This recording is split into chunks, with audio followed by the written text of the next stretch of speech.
Semua tentang Kristus di Kolose 3 ayat 11b. Aku mau bacain ke kita semua. Tetapi Kristus adalah semua dan di dalam segala sesuatu. Nah, hari ini kita mau membahas tentang semua tentang Kristus. Bagaimana dia, Kristus ini, sebagai pusat segala sesuatu. Ini kan sesuatu yang luas. Jadi dia sebagai pusat ini juga luas. Ya, teman-teman yang diberkati oleh Tuhan. Dan kita tahu bahwa Kristus adalah anak Allah yang telah datang ke dunia untuk menyelamatkan kita dari dosa dan kematian. Dan karya penebusan salib Kristus ini sangat berharga. Sebagaimana Tuhan memandang kita berharga. Jadi kalau biasanya kita bilang, aku nggak layak nih kayaknya, aku kayaknya banyak dosanya. Ya memang sebagai manusia, sebagai ketebusan Allah, yang kita memang berdosa. Kita punya salah, kita punya nggak layaknya. Ini tuh banyak gitu ya. Terkadang kita bilangnya, aku nggak pantas untuk pelayanan, aku nggak pantas deh untuk nolong orang, aku nggak pantas deh kayaknya hidup seperti ini, aku nggak layak deh, aku ya banyak hal yang kita sebagai alasan dalam kehidupan kita. Kayaknya hidupku tuh gini-gini aja, nggak bisa memberkatin orang, nggak bisa jadi berkat, nggak bisa jadi terang buat orang lain, aku aja masih dosa. Seringkali kita tuh beralasan seperti itu. Tapi kalau kita tahu bahwa kita ini itu alatnya Tuhan, jadi alatnya Tuhan itu bukan berarti kita sesuatu yang harus kita tamengkan ya. Tapi kita tuh gimana ya teman-teman, kita alat ketebusannya, harusnya juga kita jadi berkat. Seberapa berharganya kita itu, kita harus jadi berkat untuk orang lain, untuk keluarga kita. Kita jangan jauh-jauh dulu deh, kita ke keluarga kita dulu. Kita kan punya keluarga ya. Keluarga inti kita, pertemanan kita itu adalah keluarga kita. Bagaimana kita mau menjadi berkat di tengah-tengah keluarga kita dulu, baru kita boleh membagikan berkat itu kepada orang lain. Seringkali yang terjadi di dalam kehidupan kita itu, kita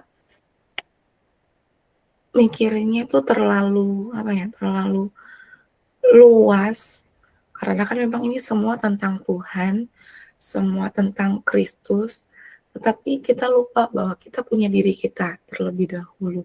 Kita bisa nggak semua itu tentang Kristus itu terjadi di dalam kehidupan kita. Tuhan itu terjadi di dalam kehidupan kita. Kita mau membagikan berkat kepada orang lain, ini terjadi di dalam kehidupanku terlebih dahulu ya. Sebelum ke panti asuhan ke panti jompo itu, sebelumnya itu aku membereskan kehidupanku terlebih dahulu. Kan kita mau melayani orang tua ya. Sebelumnya itu aku beresin dari dalam diri aku dulu nih.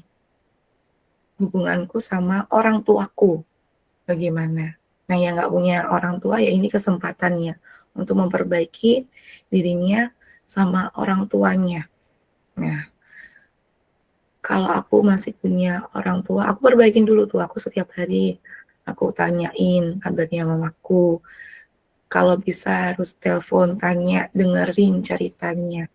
Sebelum terjadi di hari Sabtu, aku mau dengerin cerita dari orang tua di luar sana yang mungkin dititipin atau dibuang sama anaknya, sehingga boleh jadi kesempatan ketemu sama kita yang muda-muda ini.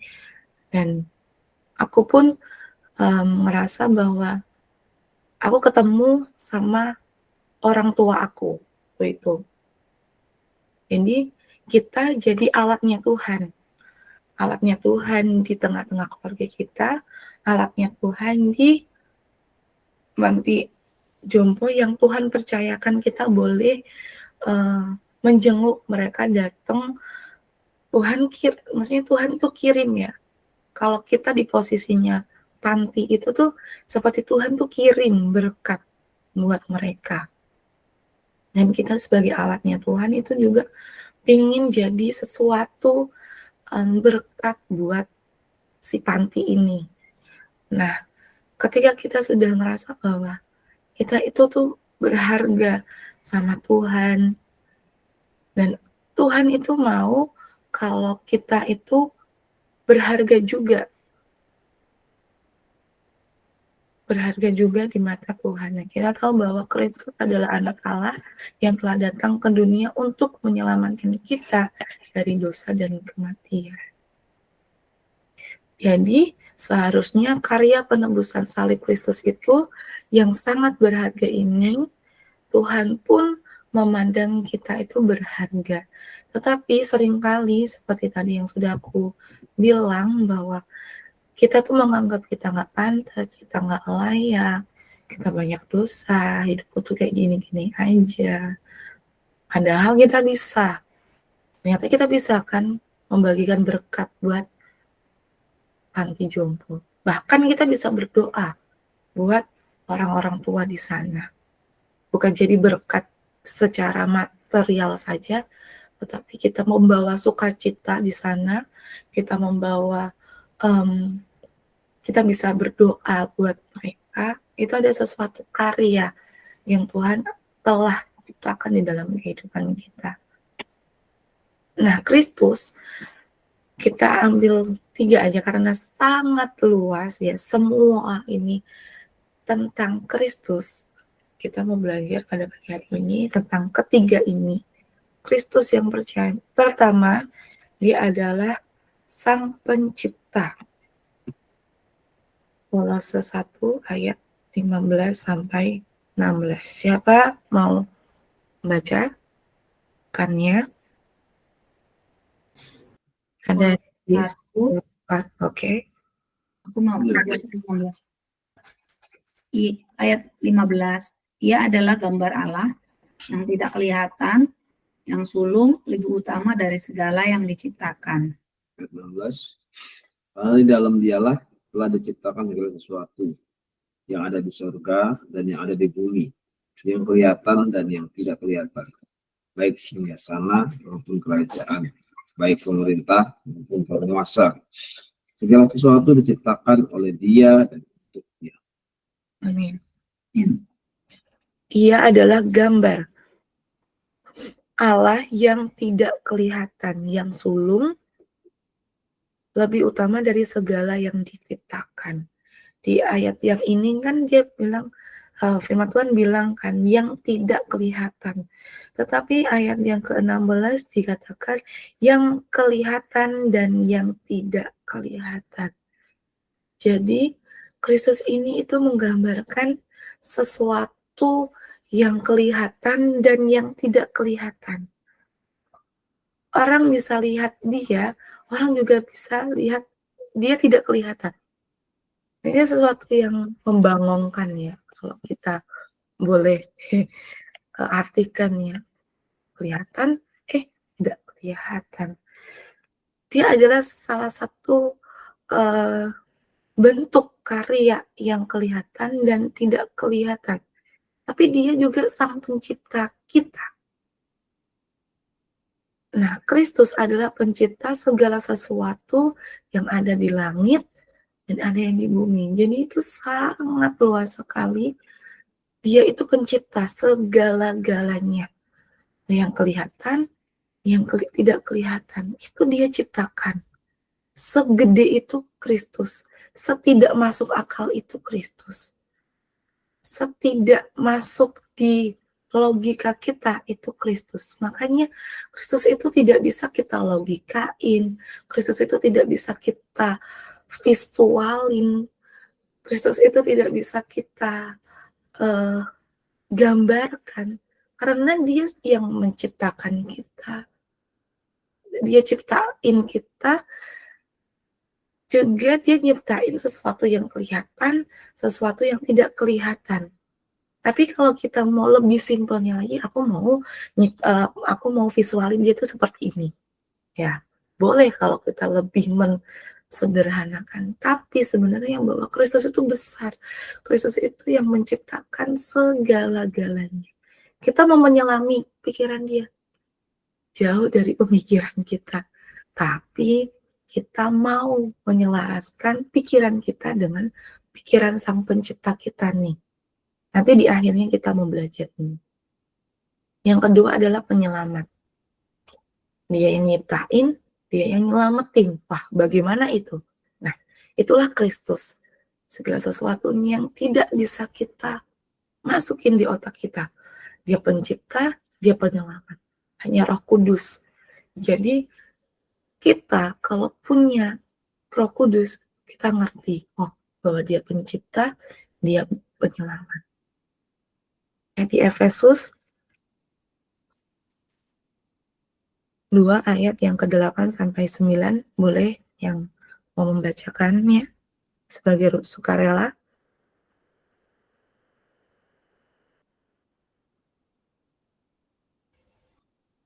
Efesus 2 ayat 8 sampai 9. Sebab karena kasih karunia kamu diselamatkan oleh iman, itu bukan hasil usahamu, tetapi pemberian Allah. Itu bukan hasil pekerjaanmu. Jangan ada orang yang memegahkan diri. Nah, ini beruntutannya, dia pencipta, dia penyelamat. Kenapa tadi aku bilang kita nggak bisa memvisualkan Kristus itu sebagai ya harus kayak gini, harus kayak gini. Karena dia itu harus kita selami dulu dengan apa? Dengan kasih karunia. Nah, di ayat yang ke-8 ini, Efesus 2 ini, kita bisa diselamatkan hanya karena kasih karunia. Kita diciptakan, kita ngerti bahwa kita diciptakan oleh Kristus. Itu juga karunia, kasih karunia-Nya yang terjadi di dalam kehidupan kita. Kita bisa bilang bahwa itu kasih karunia kenapa? Karena ada Roh Kudus di dalam kehidupan kita. Makanya kenapa Roh Kudus itu penting untuk ada di dalam kehidupan kita. Nah, yang kedua, penyelamat. Bahwa dia adalah penyelamat sebab karena kasih karunia kamu diselamatkan oleh iman. Kalau nggak ada iman, kita nggak tahu bahwa dia pencipta, dia penyelamat. Ya, iman ini terjadi karena apa? Karena Roh Kudus yang ada di dalam kehidupan kita. Karena iman Kristus ada di dalam kehidupan kita. Nah, ini sesuatu yang sangat luas ya, sesuatu yang sangat kita harus mempusatkan diri kita kepada iman Kristus kita, kepada Kristus, kepada Roh Kudus, baru kita tahu bahwa dia penyelamat, dia pencipta dalam kehidupan kita. Nah, ayat selanjutnya bilang bahwa itu bukan hasil usaha kita, sekali lagi, bukan karena kita, tetapi pemberian Allah. Allah yang memberikan di dalam kehidupan kita, Allah yang memberikan kepada manusia yang sudah diciptakannya di hari yang ke-6. Itu bukan hasil usaha, hasil pekerjaanmu. Dibilang lagi, bukan hasil usahamu, bukan hasil pekerjaanmu. 2 kali firman Tuhan bilang. Jangan ada orang yang membanggakan diri. Nah, ini yang menjadi tujuannya Allah di dalam kehidupan kita lewat kebenaran firman Tuhan. Jangan ada yang membanggakan diri. Jadi kalau ada yang membanggakan diri itu bukan berasal dari Allah. Karena kita itu buatan Kristus, kita diciptakan untuk sesuatu pekerjaan yang baik.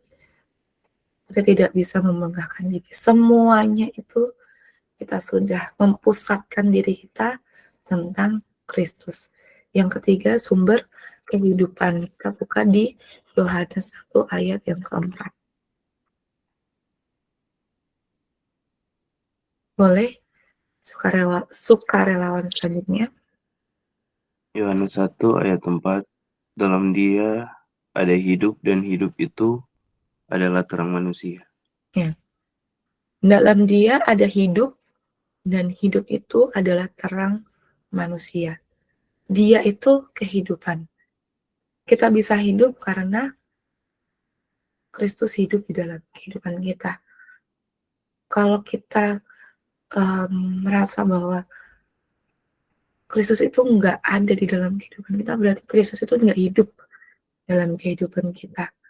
Yohanes sudah bilang, di dalam Dia ada hidup. Kalau kita mau hidup, kita harus tahu bahwa Dia adalah sumber kehidupan. Kita harus cari sumber kehidupan itu. Ini aku udah bilang, bukan hanya itu saja, bukan hanya pencipta, penyelamat, sumber kehidupan itu saja, tapi Dia itu juga pelindung, penghibur, pemulih, penyembuh, dan masih banyak lagi. Karena semua itu tentang Kristus. Dia sebagai sahabat, Dia sebagai teman, Dia sebagai ini dan itu, sebagai penolong. Ya, Kristus itu luas, dan kita harus memusatkan diri kita kepada Kristus ini. Jadi bagaimana sikap kita kalau semua itu tentang Kristus?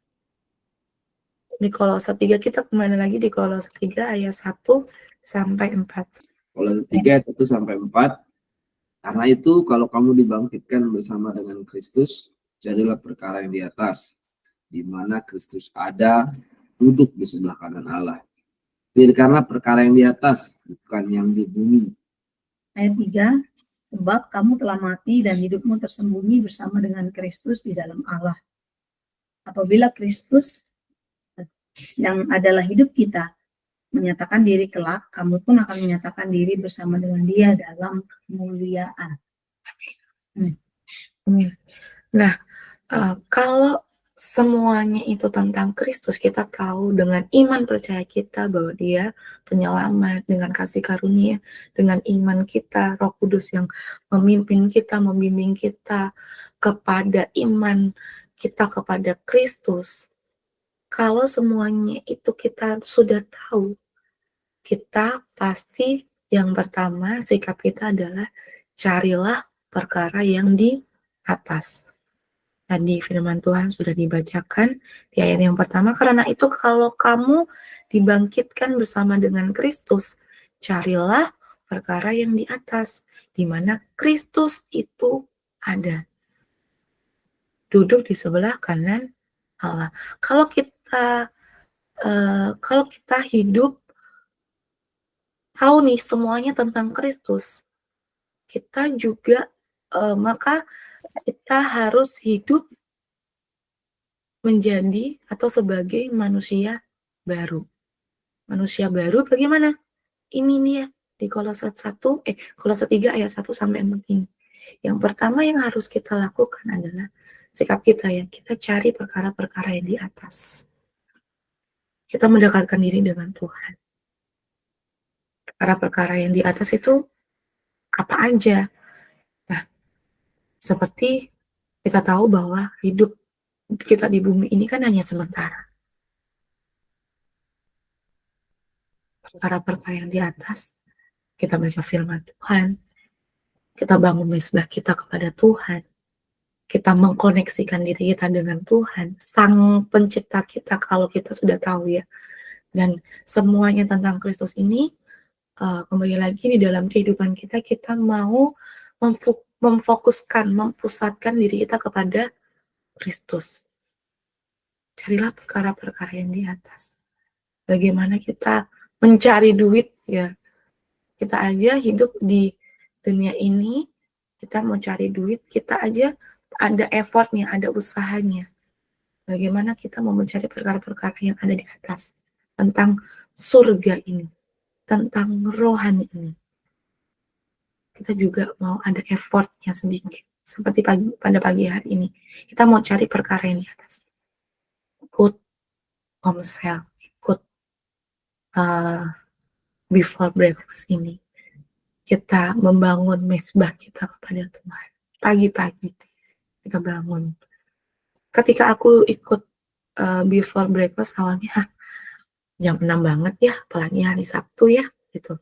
Kayaknya kayak bablas gitu kan sih, libur. Aku di flashback di waktu aku di Rembang, aku ikut doa pagi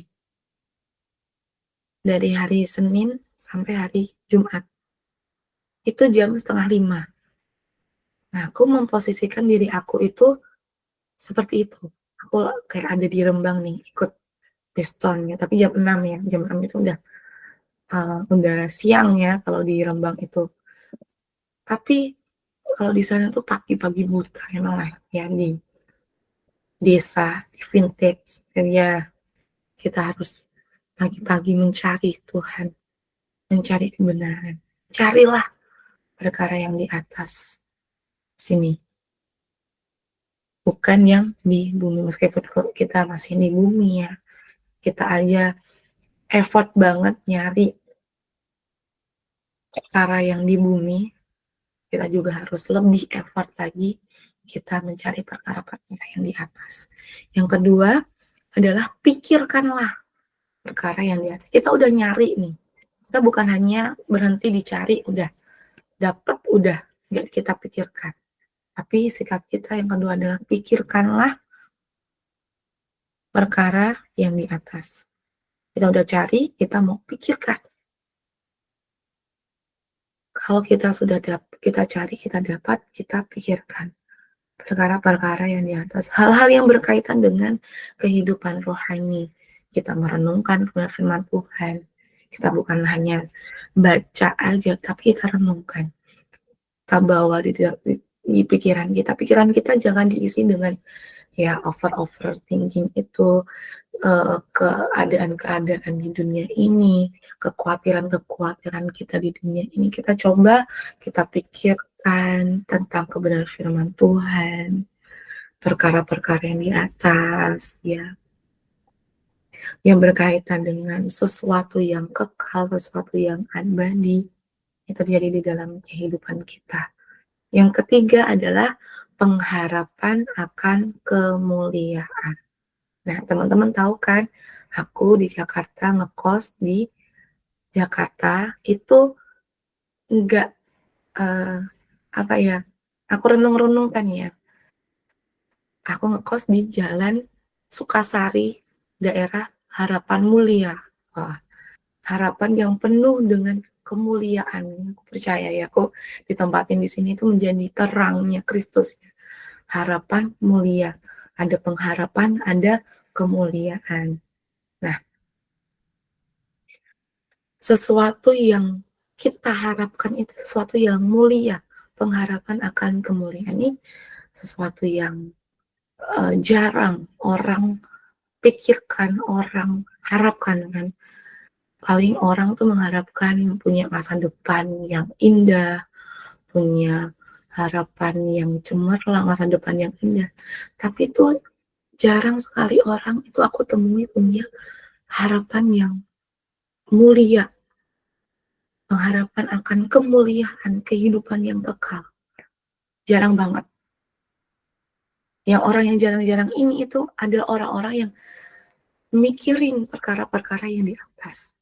Nah, kita semua yang ada di sini adalah punya pengharapan akan kemuliaan ini. Sebelum kita masuk ke sini, kita mau baca di Kolose 3 ayat yang ke-5, 8, dan ke-9. Ini aku aja yang bacain ya.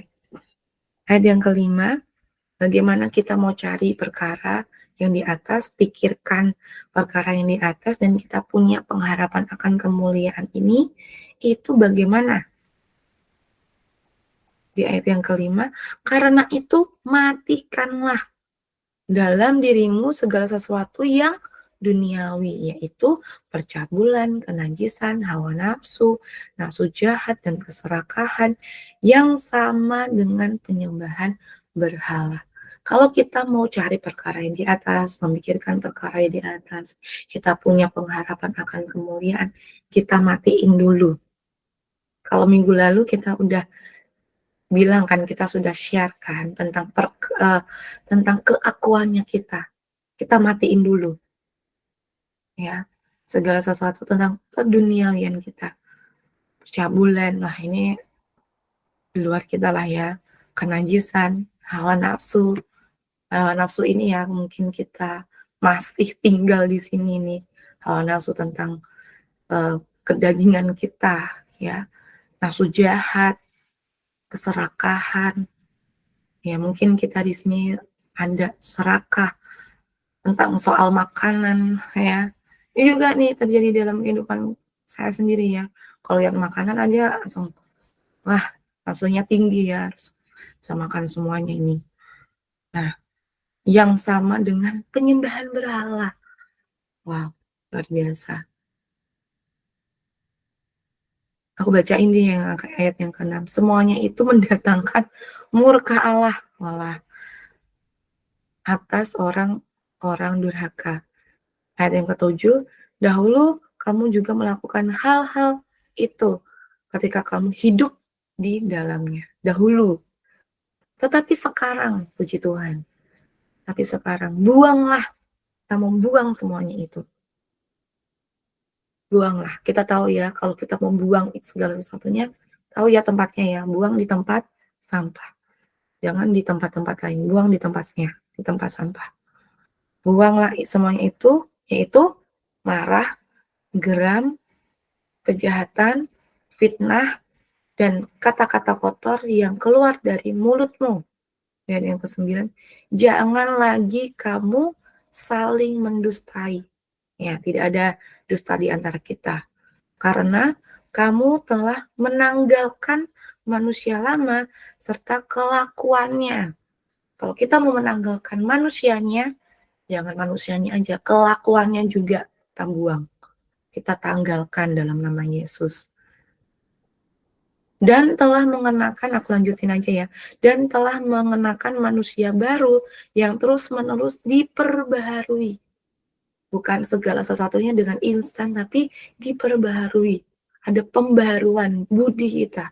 Ada pembaharuan terus-menerus diperbaharui untuk memperoleh pengetahuan yang benar menurut gambar kaliknya, menurut gambar rupanya, menurut gambar kaliknya ini, menurut gambar semulanya. Kan kita tahu ya, Kejadian 1 ayat yang berapa tuh. Kita itu diciptakan menurut gambarnya, gambar rupa Allah. Menurut gambar kaliknya ini, ya, menurut gambar Allah ini ya. Dalam hal ini tiada lagi orang Yunani atau orang Yahudi atau orang bersunat atau orang tak bersunat, orang barbar,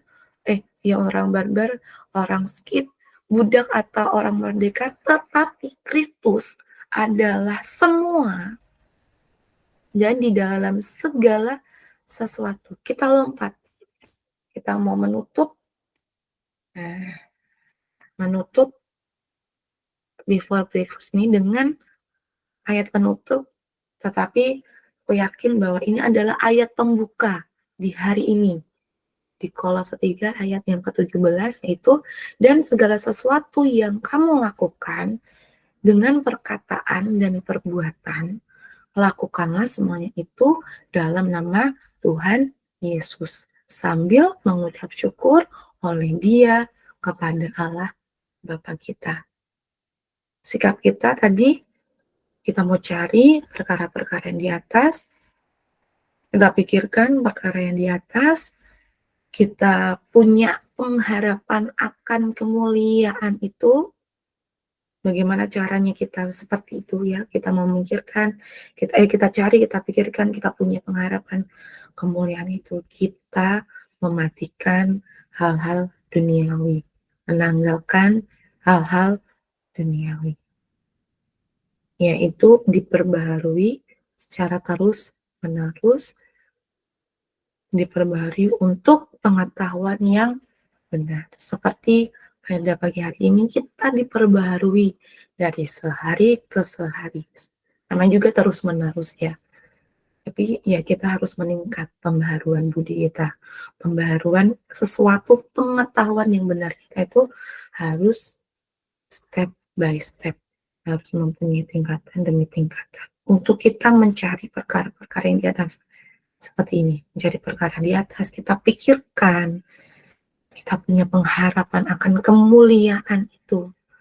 Dan segala sesuatu yang kita mau lakukan dengan perkataan dan perbuatan, kita melakukan semuanya itu di dalam nama Tuhan Yesus. Sambil mengucap syukur oleh Dia, kepada Dia, Bapa kita. Jadi tidak ada lagi keakuannya kita, keegoisannya kita, tapi biarlah semuanya itu tentang Kristus yang ada di dalam kehidupan kita.